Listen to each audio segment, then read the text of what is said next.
মাঝে মাঝে কিছু জিনিস ভুল হয়ে যায়, আমারও কিন্তু তেমনই। একবারে যে সব কিছু সঠিক হয় তা কিন্তু না। একটা জিনিস ভুল হয়ে গিয়েছে, যে একে তো রোদ ছিল না, রোদে দিব, কিন্তু আসলে রোদ ছিল না বলে আমি আজকের এই আমসত্ত্বটা রোদে দিতে পারিনি। চুলার নিচে দিয়ে অনেক বড় একটা ভুল করে ফেলেছি, কারণ আমার আমসত্ত্বটা যে কালারটা হওয়ার কথা ছিল সেই কালারটা হয়নি, হয়ে গেছে একটু কালচে টাইপের।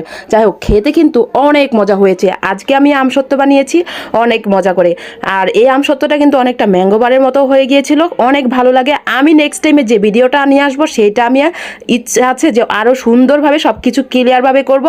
আর আজকের যে ভুলটা সেটা আর করব না, কারণ আমি আমসত্ত্বটা যেভাবে বানিয়েছি সব কিছু সুন্দর মতো পারফেক্ট হয়েছিল।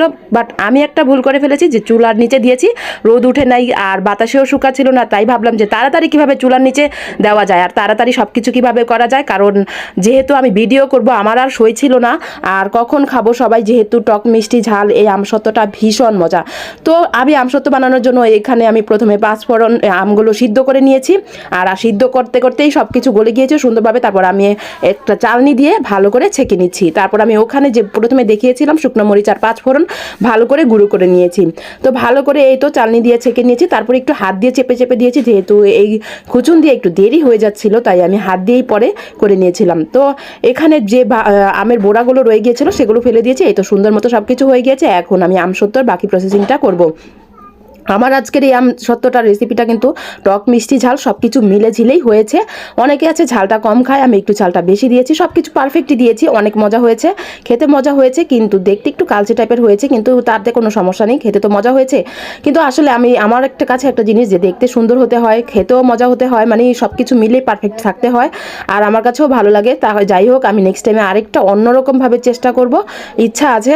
তো এই তো এখন আগুন ধরে দিয়েছি। প্রথমে ছাইগুলো উঠিয়ে নিলাম, কারণ ছাইগুলো না উঠালে এখানে আগুন ধরাতে একটু কষ্ট হয়ে যাবে, চুলাটা ছাই দিয়ে ভরে যায়। তারপর আমি এখানে যাই হোক এখন ফ্রাই প্যানটা দিয়ে দিলাম। এখানে এটাতে আঁচ দিলে একটু তাড়াতাড়ি হয়ে যাবে, তাই তার সব কিছু দিয়ে দিব, আর খুব তাড়াতাড়ি হয়ে যায়।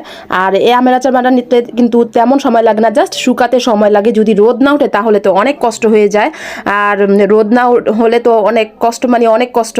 যাই হোক, এখন আমি চিনি পরিমাণ মতো, বিট লবণ, এখন একটু আমি ফুড কালার দিয়ে দিচ্ছি। তারপর আমি এখানে যে আমি 5 ফোড়ন আর শুকনো মরিচ গুঁড়ো করে রেখেছিলাম সেটা দিয়ে দিয়েছি। এখন নেড়ে চেড়ে দিচ্ছি। আমার ফুড কালার সব কিছু পারফেক্টভাবে হয়েছিল, কিন্তু মানে মনটা খারাপ হয়ে গিয়েছিল, রোদ উঠে না।